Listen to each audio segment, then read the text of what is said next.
नमस्कार दोस्तों, आज हम इस वीडियो में बात करेंगे आंतों में सूजन के संबंध में। यानी कि अगर आपके आंतों में सूजन है, जिसे कि हम सभी कोलाइटिस भी कहते हैं, अल्सरेटिव कोलाइटिस, तो इसका क्या घरेलू ट्रीटमेंट है, कैसे आप इसको ठीक कर सकते हैं, इस बारे में कंप्लीट जानकारी आपको देंगे। तो वीडियो को बिना स्किप किए हुए अंत तक जरूर देखिएगा, क्योंकि आपके पूरे जीवन काम आएगी। अल्सरेटिव कोलाइटिस यानी कि आंत में सूजन बड़ी आंत यानी कि कोलन और मलाशय की अंदरूनी परत को प्रभावित करती है। इसके लक्षण आमतौर पर अचानक दिखाई देने के बजाय धीरे धीरे विकसित होते हैं। अल्सरेटिव कोलाइटिस कभी कभार कम सक्रिय भी हो सकती है, लेकिन कुछ मामलों में यह हमारे जीवन के लिए खतरनाक साबित होती है। अल्सरेटिव कोलाइटिस का फिलहाल कोई निश्चित इलाज नहीं है, लेकिन इसके लिए कुछ घरेलू उपाय किए जा सकते हैं। तो यही हम आपके लिए लेकर के आए हैं इस वीडियो में कि आपको बताएं कि क्या घरेलू उपाय आप कर सकते हैं और किस तरीके से इसको कंट्रोल कर सकते हैं। तो इसीलिए कहा हमने कि वीडियो को अंत तक देखना है। हाथ में सूजन का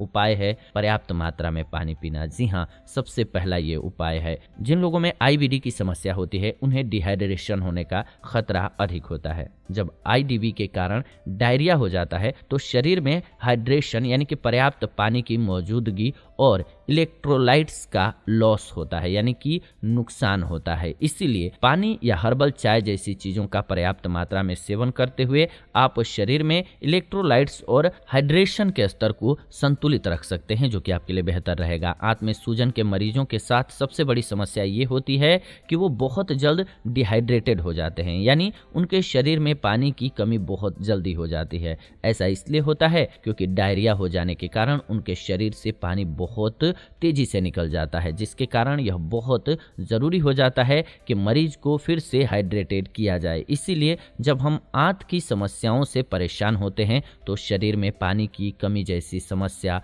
अक्सर सामने आने लग जाती है। दरअसल हमारी आंत किडनी के साथ मिलकर के शरीर में पानी की मात्रा को संतुलित रखने का कार्य करती है। आंत पानी और साल्ट को अवशोषित करती है, उसके बाद बाकी का काम किडनी करती है, यानी किडनी यूरिन द्वारा निकाले गए पदार्थों या फिर तत्वों को संतुलित रखती है। इसीलिए जब डायरिया के कारण हमारे शरीर में पानी की कमी हो जाती है तो हमारी किडनी को साल्ट और पानी की मात्रा को संतुलित करने में कठिनाई होने लगती है, यानी अतिरिक्त पानी के लिए आपको अतिरिक्त साल्ट की जरूरत पड़ने लगती है। इसीलिए ऐसी स्थिति में एक बार में ही ढेर सारा पानी पीने की जगह पर दिन भर में आपको थोड़ी थोड़ी मात्रा में पानी पीना चाहिए। इसके लिए अगर आप चाहें तो अपने लिए हर घंटे का एक अलार्म सेट कर सकते हैं। ये अलार्म आपको हर घंटे 1 गिलास पानी पीने के लिए याद दिलाता रहेगा। यानी कि कुल मिलाकर के देखें तो अगर आपके आंतों में सूजन है तो हर 1 घंटे में 1 गिलास पानी आप जरूर पीजिए। सिंपल लैंग्वेज में कहें तो ये बात हुई। आंतों में सूजन के लिए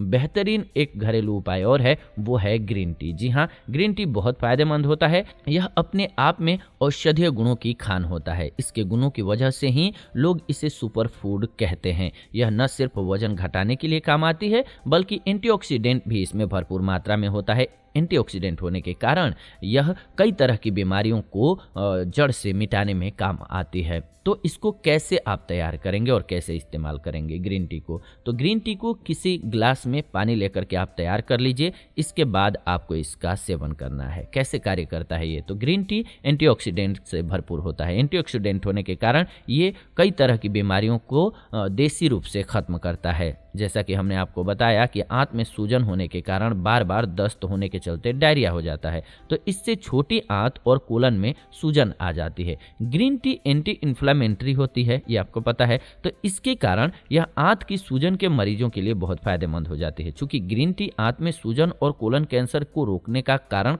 बन जाती है, यानी कि रोकती है, तो इसीलिए आंत की सूजन के मरीजों में कोलन कैंसर का खतरा हमेशा अधिक रहता है, जिसको कि ये दूर करती हुई नजर आती है, इसमें फायदा करती हुई नजर आती है ग्रीन टी। तो अगर आपको कोलन कैंसर से बचना है तो भी आपके लिए बहुत अच्छा है ग्रीन टी का सेवन। तो ग्रीन टी का सेवन कीजिए। सिंपल बात ये हुई। बात कर लेते हैं अगली औषधि की, तो वो है एलोवेरा। जी हाँ, आमतौर पर हम एलोवेरा का इस्तेमाल घाव को भरने और दर्द कम करने के लिए करते हैं। ऐसा माना जाता है कि एलोवेरा एंटी इन्फ्लामेटरी गुणों से भरपूर होती है। एलोवेरा का जूस पीने वाले आंत में सूजन वाले कुछ मरीजों ने बताया कि इसे लेने से उनकी आंत में सूजन के लक्षणों में सुधार हुआ है, यानी आंत में सूजन की समस्या से राहत मिलती है। हालांकि हम इस बात की वैज्ञानिक या शोध से प्राप्त रिपोर्ट के आधार पर इसकी पुष्टि नहीं कर रहे हैं, क्योंकि साइंटिफिक स्टडीज में ऐसा कुछ नहीं पाया गया है। एलोवेरा को खाने पीने से संबंधित इस्तेमाल से पहले इस बात का ध्यान रखना बेहद जरूरी है कि एलोवेरा के इस तरह के इस्तेमाल से मल त्याग की प्रक्रियाओं में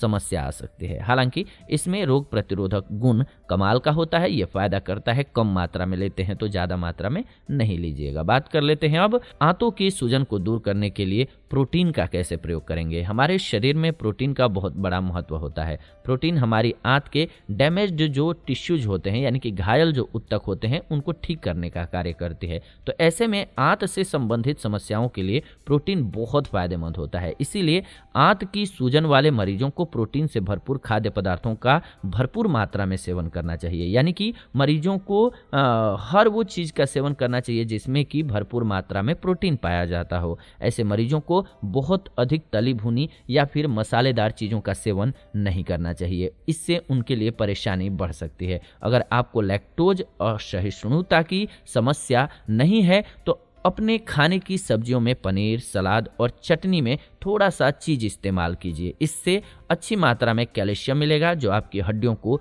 मजबूत बनाए रखेगा। अगर आपको डेयरी प्रोडक्ट से समस्या होती है तो इनका इस्तेमाल करने से पहले किसी लैक्टेज सप्लीमेंट का आपको इस्तेमाल करना चाहिए, जैसे कि मूंगफली और अखरोट में भी प्रोटीन की मात्रा पर्याप्त पाई जाती है। आप उन्हें भी दूध में मिला करके सेवन कर सकते हैं। पेट की समस्याओं के मामले में उच्च कैलोरी, उच्च प्रोटीन न्यूट्रिशन का इस्तेमाल भी एक बहुत बढ़िया विकल्प रहता है। पेट संबंधी बीमारियों के लिए एवोकाडो भी एक बेहतरीन औषधि की तरह से कार्य करता है, तो एवोकाडो का भी आप सेवन कर सकते हैं, आपके लिए अच्छा रहेगा। यानी कि मूंगफली, अखरोट वगैरह का आपको इस्तेमाल करना है। ये खाद्य पदार्थ जो हैं, इसलिए इन्हें इस्तेमाल करने की कोई नई या अलग विधि नहीं है, बस इनको आपको नॉर्मली लाइफ में शामिल करना है। जो भी हमने ये चीज़ें बताई खाने की, इनसे आपको फ़ायदा डेफिनेटली होगा। इसके अलावा आंतों में सूजन है तो विटामिन डी भी बहुत ज़रूरी होता है। आंत में सूजन वाले मरीजों के लिए विटामिन डी काफ़ी फायदेमंद रहता है। शोध में ये पाया गया है कि विटामिन डी की पर्याप्त मात्रा वाले मरीजों के आंत में सूजन होने की संभावना बहुत कम रहती है। दरअसल विटामिन डी उन लोगों के लिए बहुत ज़रूरी होता है जिनमें कैल्शियम की कमी होती है और हड्डियों में कमजोरी रहती है, खास करके जिनको ऑस्टियोपोरोसिस की समस्या हो या फिर स्टेरॉयड की समस्या हो। यही कारण है कि डॉक्टर मानते हैं कि विटामिन डी उस समय बहुत फायदेमंद होता है जब यह कैल्शियम के साथ लिया जाता है। इसीलिए ऐसी स्थितियों में हमें संतरे का जूस, दूध, ये सभी खाद्य पदार्थों पर ध्यान देना चाहिए और इनका सेवन करना चाहिए। जी हाँ, संतरे का दूध और जूस पीना स्टार्ट कर दीजिए, आपके लिए फायदेमंद रहेगा। कैसे इस्तेमाल कीजिए, तो हमने आपको बताया कि ये खाने पीने की चीज़ है, आप इसको बस अपने खाने में शामिल कर लीजिए। संतरे का जूस दोपहर में कोशिश कीजिए लीजिए और दूध को रात में लीजिए, आपके लिए ज़्यादा फायदेमंद रहेगा। अब बात करते हैं अगर आंत में सूजन है तो नारियल ऑयल का कैसे आप इस्तेमाल करके इसको दूर कर सकेंगे। विज्ञान कहता है कि ऐसे भोजन जिनमें उच्च मात्रा में नारियल का तेल होता है वह काफी फायदेमंद होते हैं। नारियल का तेल विशेष रूप से उनके लिए काफी फायदेमंद होता है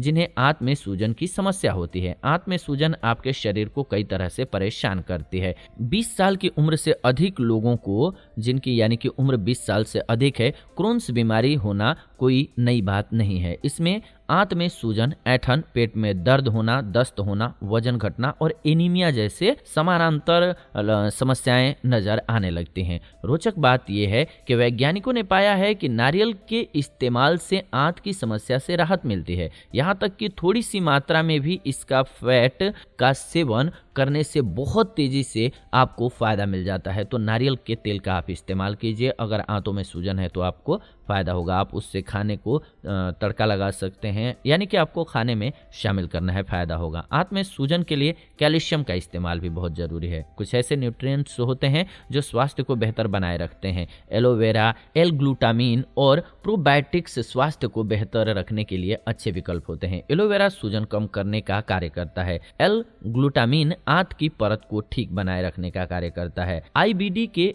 कई मरीज शरीर में न्यूट्रिशन की कमी को दूर करने के लिए सप्लीमेंट्स का इस्तेमाल करते हैं, लेकिन ऐसे सप्लीमेंट्स का इस्तेमाल करने से पहले हमेशा अपने डॉक्टर की आपको सलाह जरूर लेना चाहिए। ऐसा करते वक्त किन बातों का आपको ध्यान रखना है? तो सप्लीमेंट्स से विटामिन या फिर मिनरल लेने की बजाय जितना अधिक हो सके आप कोशिश कीजिए कि आप खाने पीने की चीज़ों से विटामिन की और मिनरल्स की आपूर्ति कीजिए शरीर में। बहुत से लोग क्या करते हैं, सप्लीमेंट्स लेते हैं, यानी कि दवाएं लेते हैं विटामिन के लिए, जो कि गलत है। अगर आप खाने पीने की चीज़ों से लेंगे तो वो ज़्यादा बेहतर तरीके से कार्य करेगा। किसी भी तरह के सप्लीमेंट्स, दवाइयों, औषधियों और कॉम्प्लीमेंट्री थेरेपी का इस्तेमाल करने से पहले आपको डॉक्टर से ज़रूर बात करनी चाहिए। खाने के लिए तो आप खा सकते हैं खाने की चीज़ें, लेकिन जब भी दवा के रूप में लेते हैं तो आपको डॉक्टर की सलाह ज़रूरी हो जाती है। कुछ सप्लीमेंट्स के इस्तेमाल से मितली आना और डायरिया होना लाजमी हो जाता है, तो इसीलिए भी आपको डॉक्टर से सलाह लेना चाहिए। दवाइयाँ या सप्लीमेंट्स के रैपर पर देखें कि क्या उनमें lactose, artificial colours, sugar, alcohols या फिर कोई अन्य प्रिजर्वेटिव है या नहीं है। ज़्यादातर सप्लीमेंट्स का इस्तेमाल खाली पेट नहीं करना चाहिए, ये ध्यान रखिएगा। आंत में सूजन के सभी मरीजों को कैल्शियम के सेवन की सलाह है। अगर आपको आंत में सूजन है तो कैल्शियम चाहे दूध से लीजिए या फिर आप मूंगफली खा करके लीजिए, लेकिन आपको लेना होगा। कैल्शियम विटामिन डी के साथ इस्तेमाल करने पर ज़्यादा फायदा करता है। कम फैट वाले दूध से तैयार किया गया पनीर आपके लिए बहुत फ़ायदेमंद रहेगा। आपके लिए दही अच्छी रहेगी, हरी पत्ते वाले साग सब्जियां अच्छी रहेंगी, ब्रोकली अच्छी रहेगी। कैल्शियम वाले जितने भी खाद्य पदार्थ हैं ना, वो सब अच्छे रहेंगे। अगर आपको नहीं पता है कि कैल्शियम किन किन फूड्स में पाया जाता है तो आप इस चैनल पर दूसरा वीडियो पड़ा हुआ है कैल्शियम के संबंध में पार्टिकुलर, उसे ज़रूर स्टडी कीजिए। आप देखिए, सुनिए ध्यान से उसको, आपके पूरे जीवन काम आएगा। अब हम आपको आंत में सूजन के लिए कुछ बेहतरीन घरेलू टिप्स भी बता देते हैं। कई बार घरेलू परहेज भी दवा का कार्य करता है। अगर हम सही समय पर सही तरीकों से परहेज करना शुरू कर दें तो बीमारी पर नियंत्रण हासिल कर सकते हैं, और इसका उदाहरण हम आपको बताते हैं कैसे बेस्ट है ये। क्या होता है, कई बार हम सही दवा खा रहे होते हैं फिर भी हमें किसी बीमारी में लाभ नहीं मिलता है। तो उसकी वजह क्या होती है? यही होता है कि हमें क्या छोड़ना है ये नहीं पता होता है। बीमारी हुई है तो कुछ ना कुछ तो हमसे गलती हुई है, तो उस गलती को सुधारे बगैर सिर्फ इलाज करेंगे तो हमें फ़ायदा नहीं होता है। क्यों? क्योंकि एक तरफ से तो ट्रीटमेंट हो रहा है, उससे फ़ायदा हो रहा है, लेकिन एक तरफ से हमारी आदतें वही हैं तो नुकसान भी हो रहा है, तो इसीलिए हम ठीक नहीं हो पाते हैं। तो ये बेहद ज़रूरी हो जाता है इस स्थिति में भी। आंत की सूजन की स्थिति में क्या है आपके लिए बेहतरीन घरेलू उपाय? तो आंत में सूजन की स्थिति में खाना खाते समय खाने को बिल्कुल धीरे धीरे और बहुत चबा चबा करके खाइए। पानी भरपूर मात्रा में जरूर पीजिए, खाना खाने के 1 घंटे पहले या 1 घंटे बाद में। एक बार में भारी मात्रा में खाना खाने से आपको बचना है, बल्कि उसे थोड़ा थोड़ा करके खाना है आपको, यानी कि 3 घंटे के बाद थोड़ा सा कुछ खा लिया, फिर 3 घंटे बाद कुछ खा लिया, उसको बांट लीजिए टाइम में और फिर खाइए। दिन में एक बार खाने की बजाय, ठूस भोजन करने के बजाय आपको उसको डिवाइड करके खाना चाहिए। उच्च कैलोरी प्रोटीन वाले खाद्य पदार्थों का सेवन कीजिए। खाने में सलाद का इस्तेमाल आपको खाने के बाद करना है। शराब नहीं पीनी है आपको। कैफीन वाले पदार्थ जैसे कि कॉफ़ी हो गई, चाय हो गया, सॉफ्ट ड्रिंक हो गया, एनर्जी ड्रिंक हो गया, चॉकलेट हो गया, इनका सेवन मत कीजिए जब आंत में सूजन है। तो कुछ लोगों को गर्म और मसालेदार खाद्य सामग्री परेशान करते हैं, जबकि कुछ लोग उन्हें सहन कर लेते हैं। हम आपको बता दें कि कुछ मसालेदार भोजन सूजन को कम करने का कार्य भी करते हैं, क्योंकि मसाला भी आप जानते हैं कि एक औषधि की तरह से कार्य करता है। इसके अलावा आंत की सूजन में हाई फाइबर वाले खाद्य पदार्थों का सेवन खतरनाक होता है। फाइबर वैसे तो हम कहते हैं कि बहुत अच्छा होता है, लेकिन इस स्थिति में खतरनाक होता है। ऐसे में खान पान में उच्च फाइबर वाले खाद्य पदार्थों का सेवन मत कीजिएगा, जैसे कि अखरोट हो गया, बेरी हो गया,